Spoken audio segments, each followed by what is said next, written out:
Olá pessoal, vamos ver neste vídeo, nesta aula, as penas restritivas de direitos, que é um tema muito importante e costuma cair em prova, sobretudo prova para magistratura, que é uma prova na qual você vai ter que saber aplicar uma pena, tá bem? Vamos para a tela. Para localização e acompanhamento de todos, o tema está previsto nos artigos 43 ao 48 do Código Penal. Bom, afinal de contas, para que servem as chamadas penas restritivas de direitos? Como se aplicam? Eu as chamo de PRD, que é mais fácil. PRD, pena restritiva de direitos. Bom, a gente sabe que, na atualidade, isso é inegável, ninguém duvida que a prisão não recupera ninguém. Nos moldes como funcionam no Brasil, a pena privativa de liberdade não recupera ninguém. A pena de prisão não reeduca ninguém. A pena de prisão era tão somente, como diz a própria doutrina, um amontoado de lixo humano. A pessoa que entra no sistema penitenciário no Brasil, a tendência dela é sair pior. Não sou eu que estou dizendo, não é minha opinião. Os fatos demonstram isso. O índice de reincidência de pena privativa de liberdade é altíssimo. Por quê? Porque os fins da pena, sobretudo o da ressocialização, é inviável, não tem como ser cumprido, não tem como ser levado a efeito. É impossível efetivá-lo nos moldes das prisões e do sistema atualmente no Brasil. Só que elas são um mal necessário, tá bem? Temos algumas teses prós e contras à pena de prisão. Existem teses abolicionistas. O autor holandês Luc Hulsman é um exemplo. Ele prega a abolição da pena privativa de liberdade. Por quê? Porque não funciona que se pense num novo sistema, um novo modelo de pena para tentar recuperar o condenado. De outro lado, outra parte da doutrina prega a necessidade da pena de prisão. Entre tantos outros, o professor espanhol Francisco Munhoz Conde, que fala: eu sei que a pena de prisão não recupera ninguém, mas ela é um mal necessário. É impensável o mundo hoje sem a pena de privação de liberdade. Bom, então temos aqui dois abismos. Um abismo dizendo que não resolve nada, realmente não resolve, e que tem que ser abolida, e um outro abismo dizendo que ela é necessária, que não dá para termos uma vida em sociedade hoje sem a pena de prisão. Temos dois abismos. Só que o direito penal tem que seguir, tem que caminhar, tem que evoluir. E, normalmente, o que se constrói entre dois abismos para que o caminho não fique interrompido? Normalmente, constrói-se uma ponte que vai ligar um abismo ao outro abismo. Essa ponte, entre aspas, que liga as teses abolicionistas, as teses da necessidade da pena de prisão, essa ponte, ela vem também imbuída de um espírito de penas alternativas. Temos que pensar numa alternativa à prisão.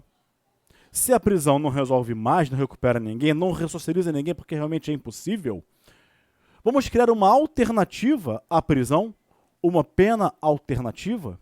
Vamos. E aí o legislador pensou em 1984, na grande reforma da parte geral do Código Penal, nas chamadas penas restritivas de direitos. Ok? Então, elas vêm para evitar a pena de prisão, de um lado, tá bem? E surgem como uma alternativa à prisão. É uma pena, só que não é privação de liberdade. Ué, Gabriel, então não é pena? Ela é uma pena, sim. Ela é uma segunda espécie de pena além da pena privativa de liberdade. Pena privativa de liberdade, pena restritiva de direitos e pena de multa. São as 3 penas que o direito penal brasileiro reconhece, ok? A partir disso, podemos dar um conceito para PRD. As PRDs são uma espécie de pena autônoma que surgem como uma alternativa à pena de prisão, como medidas substitutivas da pena privativa de liberdade. Então, a pena restritiva de direitos é uma pena autônoma que surge como uma alternativa à pena de prisão e que são substitutivas a ela, substituem as penas privativas de liberdade. Ok? Por essa razão que podemos afirmar agora qual é a natureza jurídica das PRDs. Elas são penas autônomas e substitutivas. Elas são, sim, uma espécie autônoma de pena, ok? E substitutivas. Elas substituem a prisão. E o artigo 44 do Código Penal traz isso expressamente, de forma clara, a todas as luzes. E ele dispõe: abra aí o seu Código Penal, que eu estou com o meu aqui aberto, para lermos juntos. Aí, Gabriel, o meu não está aberto. Deu pause no vídeo, abra o código e deu play de novo. Vai lá, faça isso. O 44 diz o seguinte: as penas restritivas de direitos são autônomas e substituem as privativas de liberdade quando? Aí vem lá os requisitos nos incisos do artigo 44. Tá legal? Bom, pelo que você percebeu, as PRDs são uma alternativa à prisão. Mas qual é o fenômeno que trouxe isso para a lei brasileira?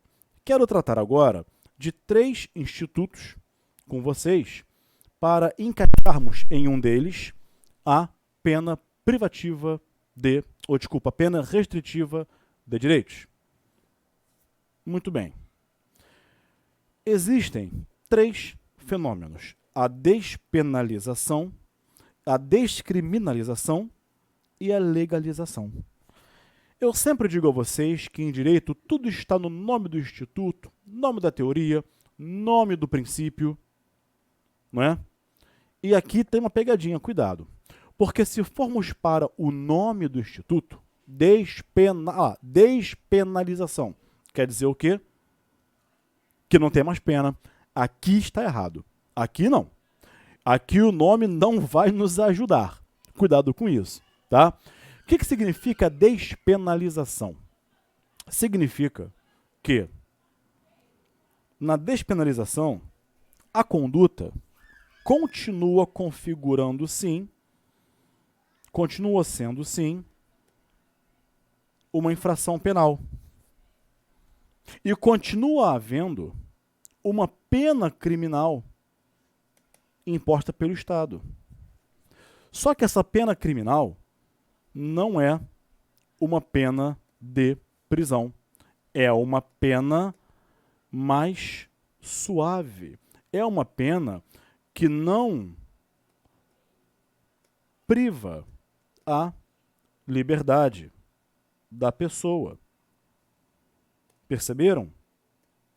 A intenção aqui é evitar o cárcere, evitar a prisão.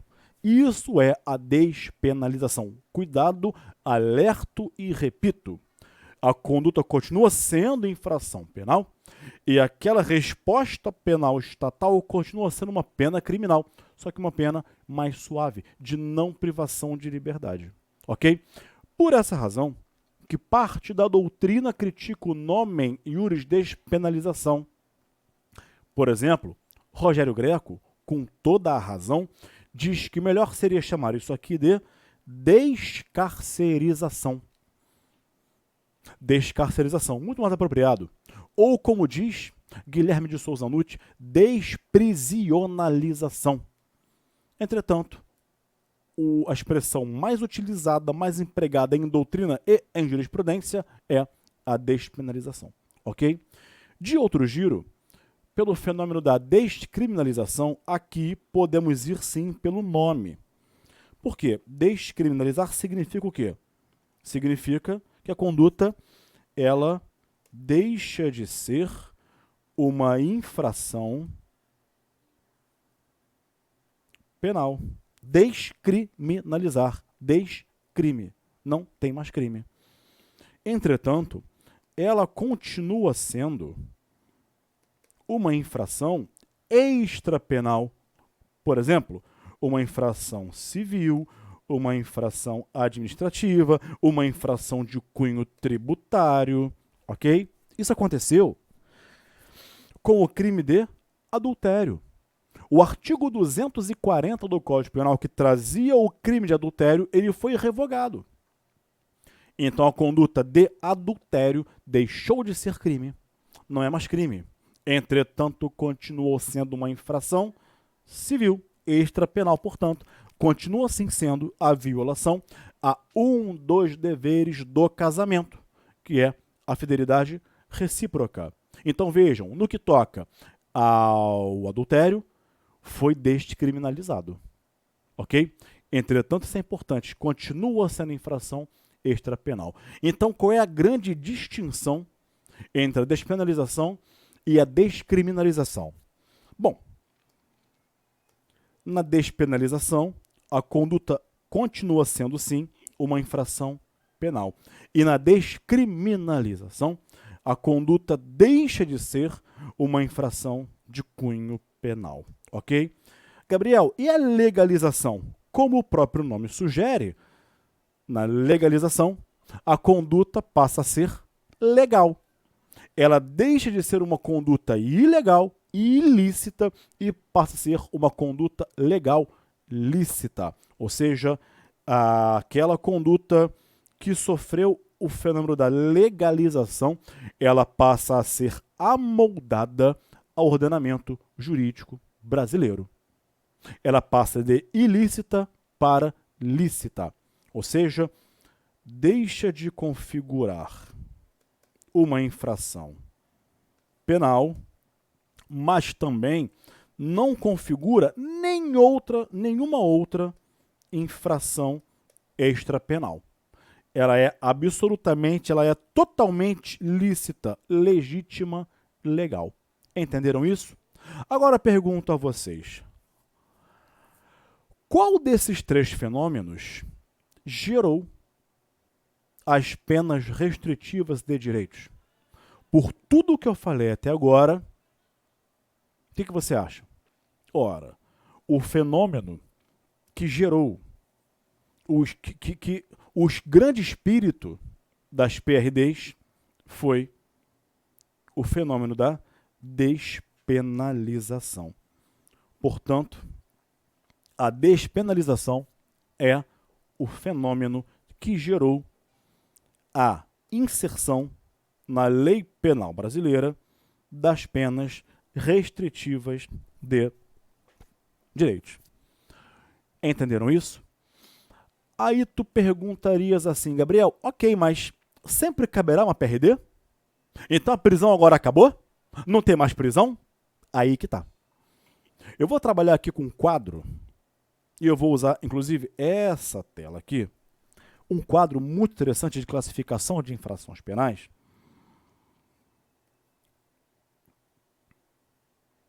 Um quadro feito por Luiz Flávio Gomes, que foi um grande autor, um grande professor, um professor de uma geração de professores. Eu sou um deles. E já tenho quase 20 anos de aula. Bom, o Flávio Gomes fez a seguinte classificação de infrações penais e as suas consequências. Como o Estado deve reagir a essas infrações penais? Será que merece pena de prisão? Será que merece uma pena alternativa? Vamos lá. Em primeiro lugar, ele dizia: temos aqui em cima os chamados crimes de bagatela. Depois, temos os chamados crimes de menor potencial ofensivo. Depois, numa graduação maior, em maior grau, né? Melhor dizendo, mais severo, mais elevado, temos os crimes de médio potencial ofensivo. Depois temos os crimes de grave potencial ofensivo. E, por fim, os crimes hediondos. Tá? Então vamos lá, repetindo. Lá em cima, como crimes mais simples,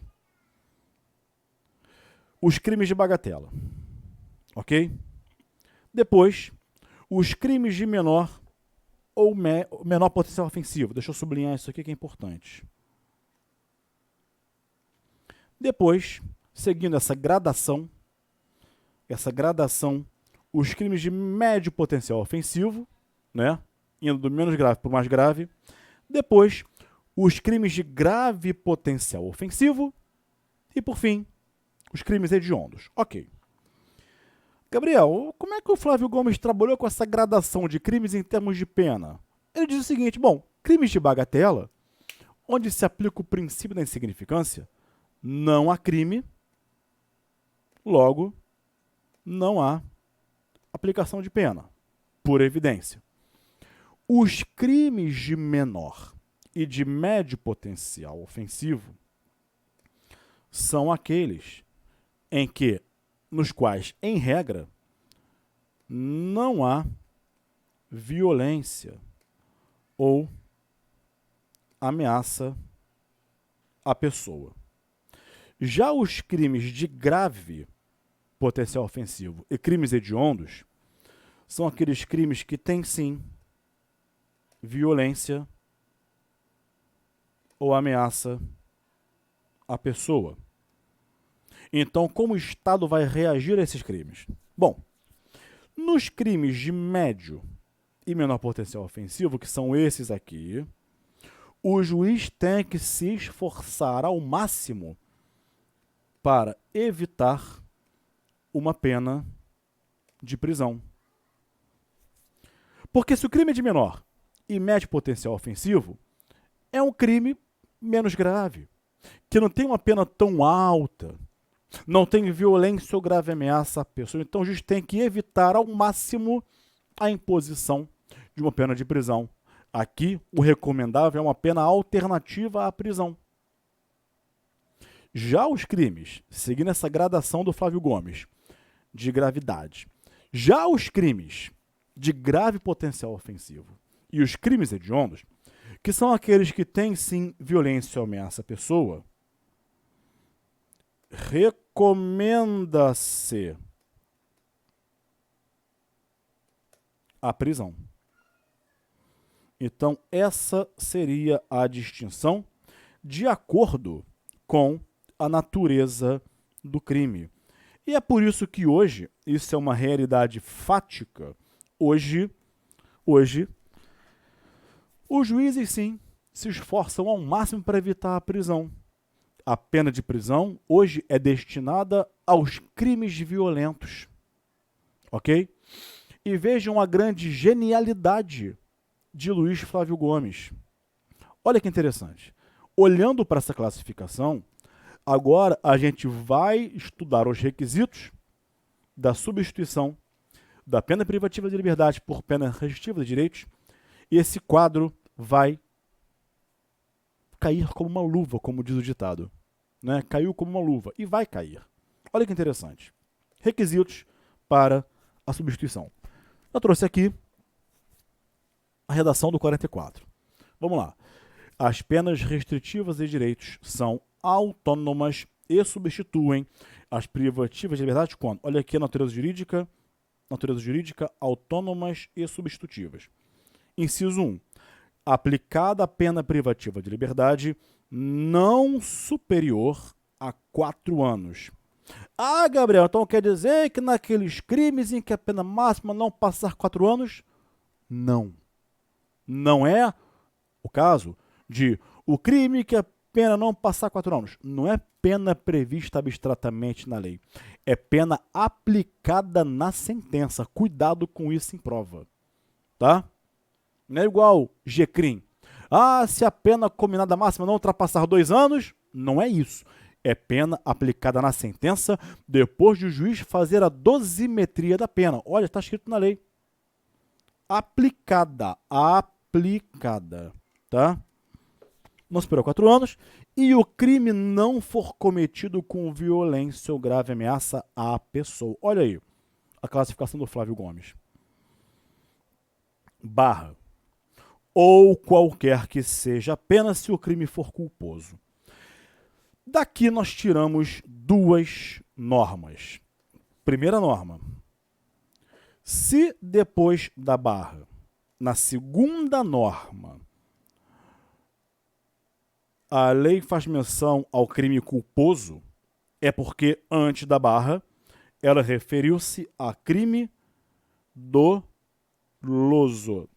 Portanto, senhores, essa limitação de pena aplicada de 4 anos e o crime não tiver violência ou grave ameaça à pessoa, aplica-se a crimes dolosos. Ok? Se o crime for culposo, qualquer que seja a pena aplicada. Ah, Gabriel, então quer dizer que estava lá o sujeito dirigindo o seu veículo, perdeu a direção, praticou uma imprudência e matou 8 pessoas. Pode substituir? Foi culposo? Se foi culposo, se violou o dever de cuidado, agindo por imprudência ou por negligência, imperício que seja, né? Se foi culposo, independentemente do quantum de pena, pode substituir a pena de prisão por uma PRD. E se for uma pena muito alta, leia a segunda parte do inciso 1, qualquer que seja a pena aplicada. Ok? Esse é o primeiro requisito. Vamos limpar a tela porque ambiente de trabalho e estudo sempre limpo. Segundo, o réu não for reincidente em crime doloso. Errei a cor, peraí. Agora vai. Isso. Que isso, Gabriel? Reincidente em crime doloso. Questão de prova. É cabível substituição da PPL por PRD se o réu for reincidente? Cabe? Cabe.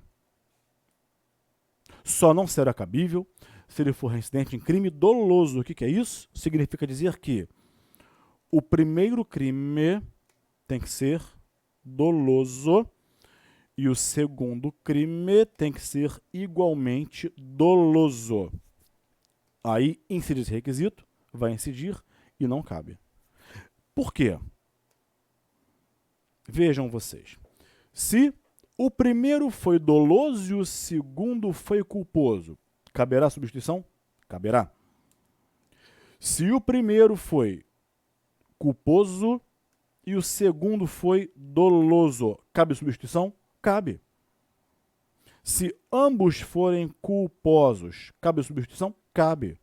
Basta ler e interpretar antes dos dois. Só não caberá, ó, requisito negativo, só não caberá se a reincidência for em crime doloso, os 2 crimes dolosos, tá?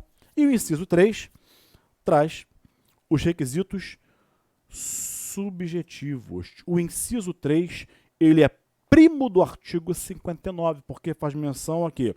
Culpabilidade, antecedente, conduta social, personalidade, motivos, circunstâncias, etc. Tá? Os requisitos são sempre cumulativos. Tá legal? Ok? Bom, vamos então prosperar. Estamos falando de quê? Estamos falando de penas restritivas de direitos. Vimos a parte introdutória, conceito de natureza jurídica. Vimos depois que o fenômeno da despenalização que trouxe para o Brasil as chamadas, por mim, carinhosamente, PRDs. Vimos a classificação de Luiz Flávio Gomes e dela partimos para raciocinar em relação aos requisitos. Vimos os 3 incisos e que eles são cumulativos. Tá bem? Gabriel, existe alguma espécie de PRD que não está prevista de acordo com esses requisitos, que possuam, melhor dizendo, requisitos diferentes? Existem. Vamos chegar lá em breve. Na lei de falência, no Estatuto do Torcedor, no Código de Defesa do Consumidor, mas no Código Penal, esses são os requisitos de substituição da PPL, pena privativa de liberdade, por PRD, pena restritiva de direitos. Vamos ver agora as espécies de penas restritivas de direitos que estão positivadas no artigo 43 do Código Penal. Porém, faremos isso no próximo bloco. Até lá!